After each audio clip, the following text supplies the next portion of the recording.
Hi everyone, I'm happy to be with you again. Me, Joseph. Uno munsi reka twige iki cigwa gikomeye cyane. Murumva ko mvuze ngo it's me, c'est moi. Rero tugiye kwiga kuri iki cigwa dushiraho itandukaniro hagati ya me canke I. Ni ryari dukoresha me, ni ryari dukoresha I. Kuko kenshi mu Congereza aya majambo abiri turayihendako. Ugasanga umuntu avuze ngo Joseph and me are students. Akarorero. Me na I ziratandukanye cyane.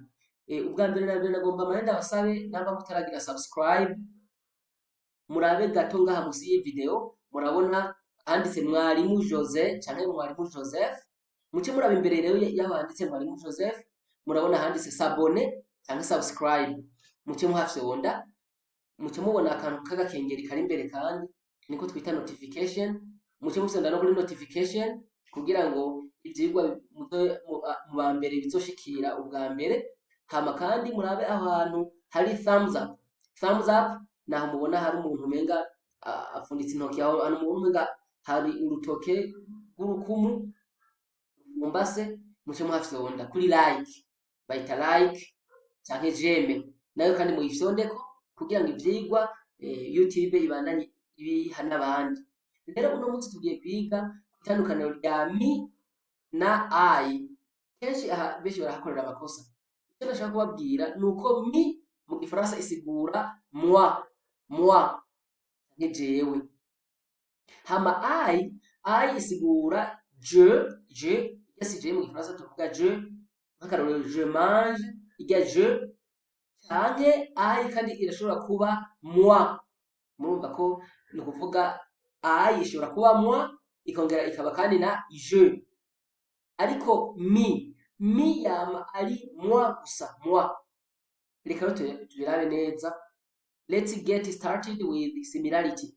Reka duhere kuri similarity canke ku bintu bisa me na I zisangiye ibintu bituma zisa ivyo zihurijeko ni nuko both words are personal pronouns.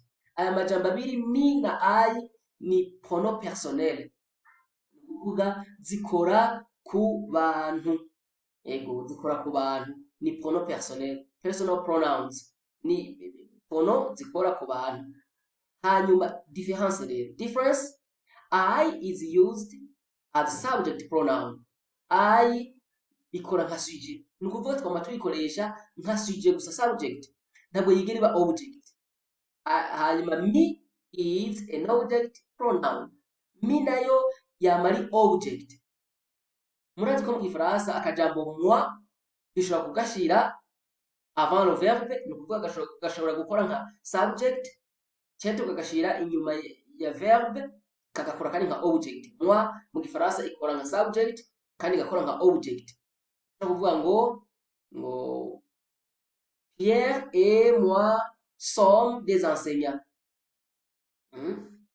Nukuvuga iyo moi aho yaje imbere ya yirivuga ya verbe. Ariko kandi dushobora kuyishira inyuma yirivuga ikaba object. Murabizi mu gifaransa aho biroroshe cyane. Rero kubera ko kenshi dukunda kuvuga igifaransa usanga turiko turitiranya moi tukaca tuvuga ngo moi misi yose yamari object canke yamari me gusa.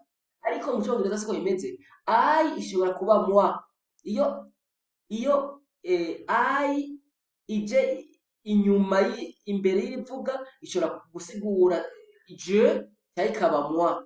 Reka tubirabe mu burorero tudatevye kugira ngo bitahurike neza. Peter and me eat meat. Ikisico kubera iki?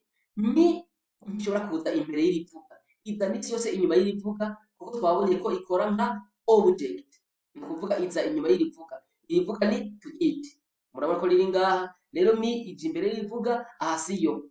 Naho mu gifaransa omega birumvikana ngo vyo bisigura ngo Pierre et moi sibyo ahasibyo kabisa. Turabaka akarorero ka kabiri. Peter and I eat meat. Iki nico kubera iki? I ni ikora nka subject ni sujet. Ariko ngaha I ndasigura moi Pierre et moi. Rero agakosa dukunda gukora abantu tuvuga igifaransa nuko uvuze ngo Pierre et moi abantu baca bumva ngo okay, ngo moi ngo ni mi bagaca bashiraho mi kandi aho ntibiba ari byo kubera iki I yama ari subject ntishobora kuba object canke mi nayo ntiyigira subject ya muri object mi ni object. Aha rero Peter and I eat meat iki ni cyo tuje kuri kabiri. She invited him and me. She invited him and me. Reka turabe iki naco mbega basha iki nico yego cyane iki nico kubera iki she invited him and me.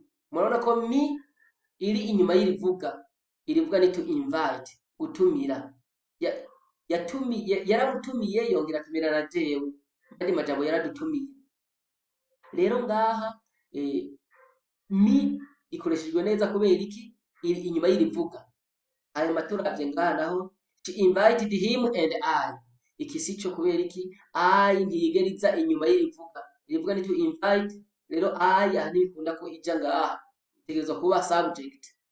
Tubandanye kuri gatatu. He and me went to the airport. He and me went to the airport. Iki sico kubera me umenga mu gifaransa cyo cyumvikana ngo uwe na jewe twaragiye ku kibuga c'indege. Iyi mi ngaha nikora kubera iki irivuga ni to go je muri kahise went ariko aha by'ukuri ntabwo bikunda kubera iki mini object ishobora kuza imbere y'irivuga ibyigera bibaho mu Cyongereza. Ariko ngaha tuvuze ngo he and I went to the airport. Iki kirumvikana cyane kubera iki ushobora no kubivuga mbere mu majambo yoroheje cyane ukavuga uti he went to the airport cyane I went to the airport. Murumva ko byose byumvikana. Aho ngaha hejuru tuvuze ngo he went to the airport ntushobora kuvuga ngo me went to the airport oya ntikibaho me went ntikibaho murumva ko kitumvikana. Nico kimwe no kuri akarorero ka mbere twahereyeko uvuze ngo Peter and me eat meat umuntu agaca kubwira ngo hindura aya mungane abe abiri urashaka kuvuga irya mbere ukavuga uti Peter eats meat ico kirumvikana. Ariko iyo uvuze ngo me eat meat murumva ko byukuri cyo kitumvikana n'umuntu atazi icongereza yomenya ko ico atari ico. Tuje kuri kane rero ubwa nyuma. It is Mary and I. It is Mary and I.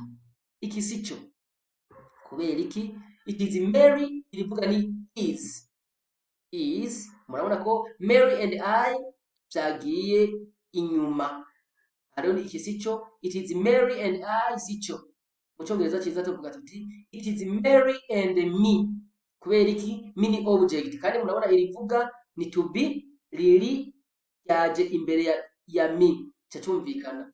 Aha rero uvuze ngo it is Mary and I sico ariko uvuze ngo Mary and I are here.